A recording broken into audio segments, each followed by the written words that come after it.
Social religious reform. तो अभी जो देख रहे हैं वो है रिलीजियस रिफॉर्म। सोशल रिफॉर्म का मतलब है कि हम लोग देखेंगे जैसे कौन से कानून पारित किया गया, बनाया गया है ना, कौन से पर्सनालिटी उससे रिलेटेड था, ये सारी चीज़ें देखेंगे। अब देखिए, आज हम लोग देखते हैं मुस्लिम सोशल रिलीजियस रिफॉर्म मूवमेंट। इसमें पढ़ना क्या है, जो भी पढ़िए, जो भी सब्जेक्ट, उसमें सबसे पहले छांट लीजिए कि पढ़ना क्या है और फिर पढ़िए इसमें क्या है। पहला क्या हो जाएगा, Aligarh movement. Second, Deoband movement. Third,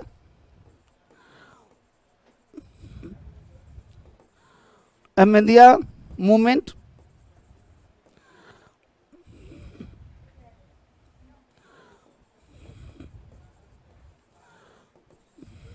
ठीक है।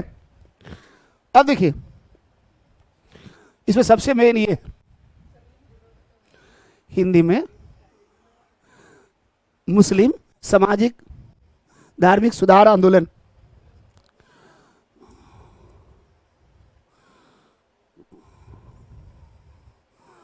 बहुत तेज से धड़क रहा है, पता नहीं, गर्मी तो लगती है मुझे, लेकिन काहे को गर्मी। अलीगढ़ आंदोलन।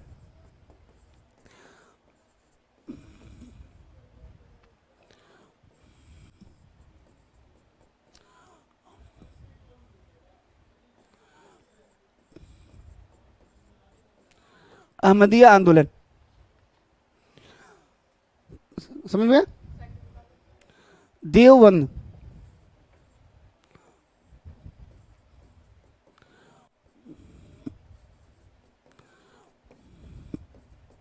ठीक है। अब यहां पे थोड़ा समझने का प्रयास कीजिए, बहुत खूबसूरत चीज है। खूबसूरत कैसे है,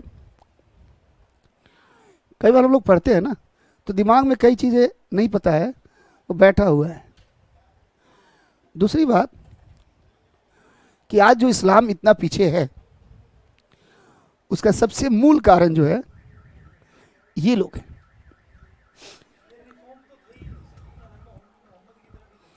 दूसरी बात क्या है, अहमद खान ने ऐसा नहीं है कि काम नहीं किया।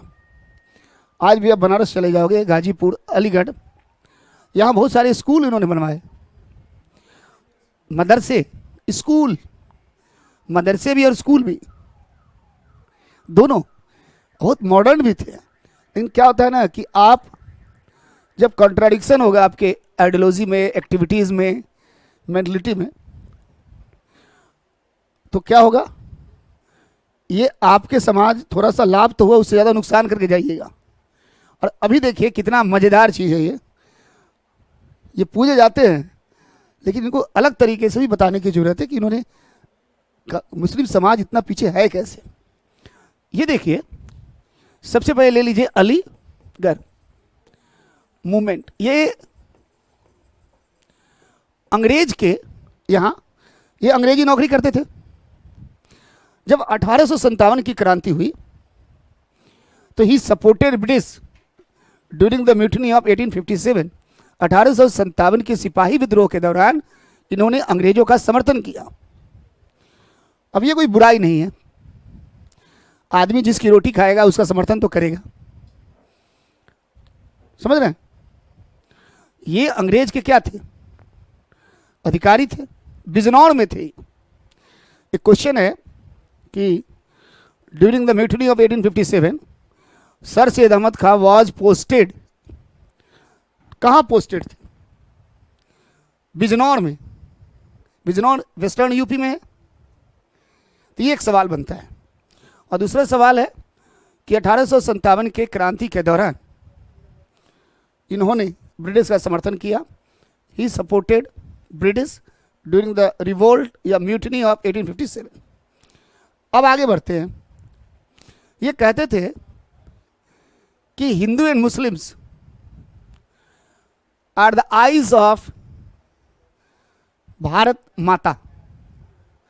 भारत माता की दो क्या है, आंखें हैं। ये समझ रहे हैं? Hindu and Muslims are two eyes. और हुआ क्या, ये फूट गई।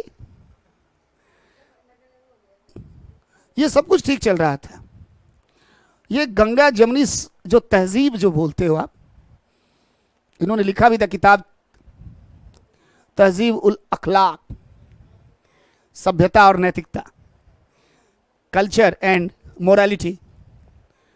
लेकिन होता क्या है कि ये जब बनारस में पोस्टेड होता है 1857 के बाद, तो बनारस यानी पूर्वांचल का गढ़, हेडक्वार्टर, एडमिनिस्ट्रेटिव हेडक्वार्टर जो था, आज भी देखिएगा या तो इलाहाबाद है या बनारस। तो बनारस ज़्यादा था उस समय। तो मुगल के समय जो पर्शियन लैंग्वेज था वो मेन था, ऑफिशियल लैंग्वेज था, पता होना चाहिए आपको। जब 1857 के बाद मुसलमान उर्दू पे प्रचार कर रहे थे, उर्दू के लिए पूर्वांचल में, और हिंदू लोग चाह रहे थे कि हिंदी को बल दिया जाए, संपर्क की भाषा क्या हो, जो कनेक्टिविटी हो वो हिंदी। अब ये गए तो इनको बुरा लगा और इन्होंने उर्दू के प्रचार के लिए, उसमें किताबों के अनुवाद के लिए 1864 में बनाया साइंटिफिक सोसाइटी। क्या है? साइंटिफिक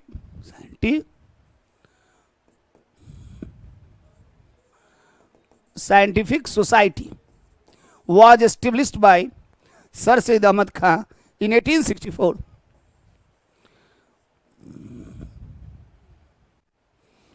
एक तो ये काम किया, दूसरा बोलिए। हाँ, ये अनुवाद जो है करना मेन इनका रीजन था। ठीक है, तो लिख लीजिएगा, scientific society was established by sir Syed Ahmad Khan in 1864। ठीक है। Second, Hindu and Muslims, Hindu and Muslims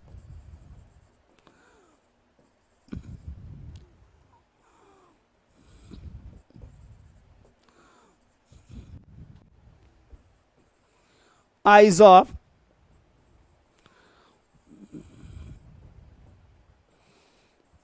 Bharat Mata. इसमें दिमाग मत लगाइएगा, इंडियन मदर कुछ भी लिख सकते हैं माता तो माता होती है। मतलब हिंदू और मुसलमान, भारत माँ की दो आंखें। ये पूछता है किसका स्टेटमेंट है। कई बार लोग बहुत ज़्यादा उम्मीद कर लेते हैं एग्जामिनर से, तो ज़्यादा उम्मीद मत कीजिए। सुबह सुबह क्या खाते हैं आप लोग? का खा के आ रहे थे? हमको लगा कि खा रहे थे ये लोग। हम लोग सही है, सुबह सुबह घर का खाया करो ना बेटा। हाँ, ये भी दिक्कत है। मैं तो सुसाइड कर लूँ बच्चों की वजह से, दिक्कत होता है ना बेटा। मैं भी तो स्टूडेंट रहा हूँ, मुझे तो आज भी दिक्कत होती है। समझ में आ गया बेटा? मैं 100 मीटर के दायरे में मेरी नज़र रहती है, तो बच्चों को देखता हूँ, जल्दी जल्दी भागे ना, वो मैं इसलिए मैं नहीं मिल पाया। मुझे दुख होता है, बच्चे जब भूखे रहते हैं बात तो अच्छा नहीं लगता है। क्या करें,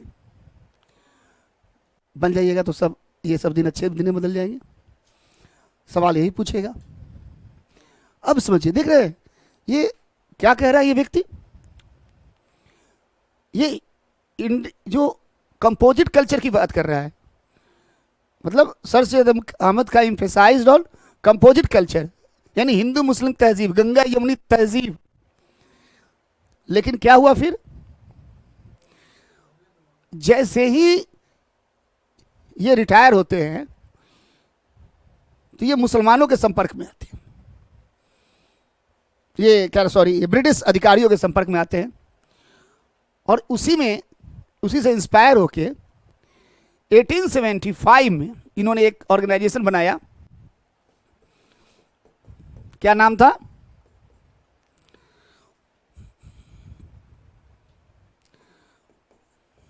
एंग्लो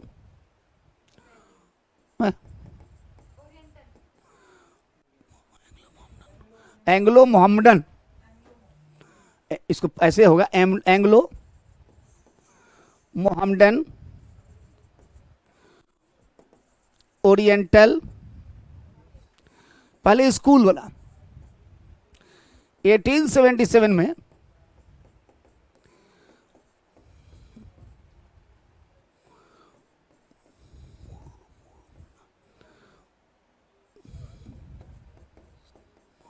ओरिएंटल स्कूल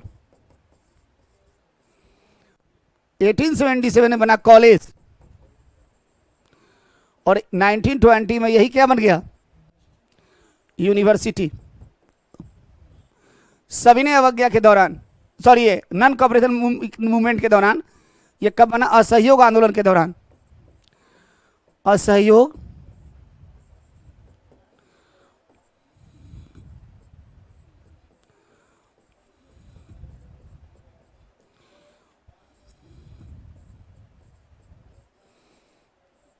निर्मित, इट वॉज एस्टेब्लिश्ड बाई या established during non cooperation movement. ये विश्वविद्यालय बन गया।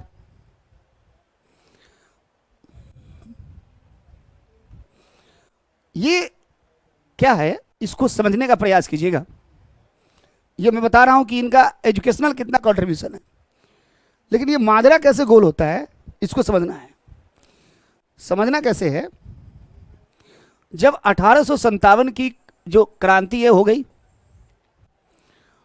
तो ब्रिटिश जो है क्या समझा पता है? कि मैंने जो सत्ता प्राप्त किया है, किससे प्राप्त किया है? मुसलमानों से। भाई बहादुर शाह जफर के नेतृत्व में लड़ा गया, वो बात अलग है कि वो बहुत कमजोर शासक थे। तो ये मुसलमानों को समझे क्या कि कल्प्रिट है, मुसलमान कॉन्स्पिरेसी किया है। मुस्लिम को क्या लगा? मुस्लिम सोसाइटी को जो लगा कि हमारा जो सत्ता गया वो किसके पास गया? समझ आ रहा है? ये समझिएगा मैं क्यों बता रहा हूं। यहां कहानी याद रहता है। ब्रिटिश को लगा कि क्योंकि सबसे अधिक मुसलमान ही लोग थे, क्योंकि सत्ता उन्हीं के हाथ में थी मैक्सिमम। भाई कानपुर और ग्वालियर में तात्या टोपे नाना साहब थे। ग्वालियर में तात्या टोपे, कानपुर में नाना साहब, यही सब थे। लखनऊ में बेगम हजरत महल, दिल्ली में बरेली कुंवर सिंह वहां थे, जगदीशपुर आरा, ये लोग खान बहादुर। फिर झांसी की रानी। तो भाई मुसलमान बड़ी संख्या में थे। जो मुगल बादशाह के जो इंपेरर थे, उनके जो कमांडर इन चीफ है सेनापति, तो सेनापति कौन है? बख्त खां, ये भी मुसलमान। तो ब्रिटिश को लगा कि जो कॉन्स्पिरेसी हुआ है मुस्लिम के नेतृत्व में, तो वो मुसलमानों से दूरी बना लिए, और इनको लगा कि हमारी सत्ता कौन ले लिया, तो ये भी ब्रिटिश से दूरी बना लिए। यानी ब्रिटिश के यहां ना पढ़ेंगे ना काम करेंगे, कुछ भी नहीं, तो मुस्लिम समाज पीछे चला जाएगा। जब आप एजुकेशन ही नहीं प्राप्त करोगे, समझ में आ रहा है? मुसलमान समाज जो है ब्रिटिश से जब एजुकेशन नहीं प्राप्त करेगा, नौकरी में नहीं जाएगा, तो हम और हमारे अनेक भाई पॉपुलेशन ही बढ़ गया, एजुकेशन ही प्राप्त नहीं किया। और ये सब कैसे हो रहा है? मतलब एक गलत जो है धारणा से, एक जो है रॉन्ग परसेप्शन से, और इन्होंने दूरी बना लिया जानकर। ये तो अनजाने में हुआ और ये